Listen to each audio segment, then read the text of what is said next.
If what you're about to offer is not excellent, don't do it. Love your name, brand, and reputation enough to hate mediocrity with everything within you. Now, bear in mind that my emphasis is on excellence, not perfection. They are two different things. Perfection is chasing flawlessness, and that's not what I preach here. Excellence is giving your ultimate best part-time, striving for the highest standards you can possibly attain within the confinement of your limited resources and experience. It may not be the best in the market. In fact, it doesn't have to be the best that you've ever done, but it must be the best that you can do with today's resources and living experience. Excellence embraces growth and progress, while perfection is trapped in unattainable ideals. So let's take it day by day. Get the best out of today. Life is a marathon, but embedded in that marathon are sprints, and you must run those sprints every single day. The truth is, you always know when you have not given your best. Try your hardest to make that occurrence as infrequent as possible.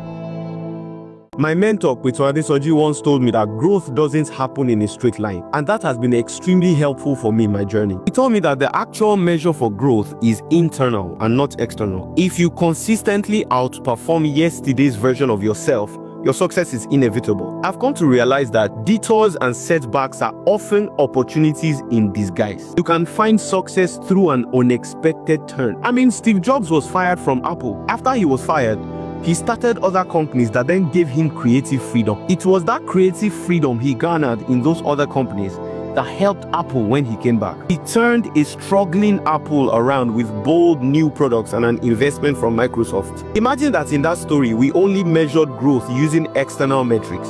We would have lost the plot. Steve Jobs being fired was a necessary part of his growth journey, but it didn't seem so at the time. Look, think of life as a river. Sometimes it twists, sometimes it narrows, sometimes it even seems to flow backwards. But one thing is for sure, it always flows towards the ocean. So don't be discouraged by setbacks. They might be shaping you up for something way bigger than you ever imagined.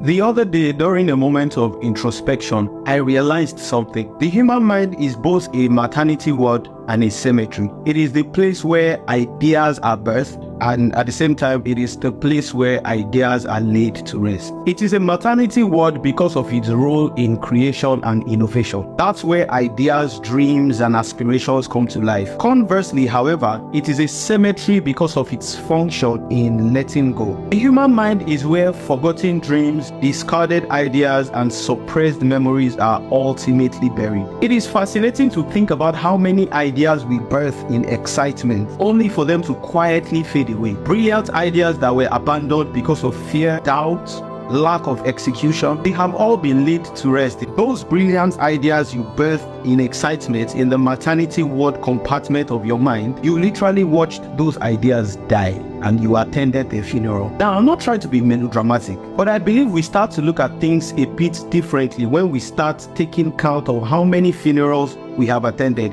in our mind. Also, the next time that you have a brilliant idea that you refuse to execute, I need you to have the graphical representation and illustration of what exactly is going on. Now, two questions. One, how can I turn more of my births into thriving lives instead of untimely death? Two, what is one small thing I can do right now that can nurture this idea that I have before it fades?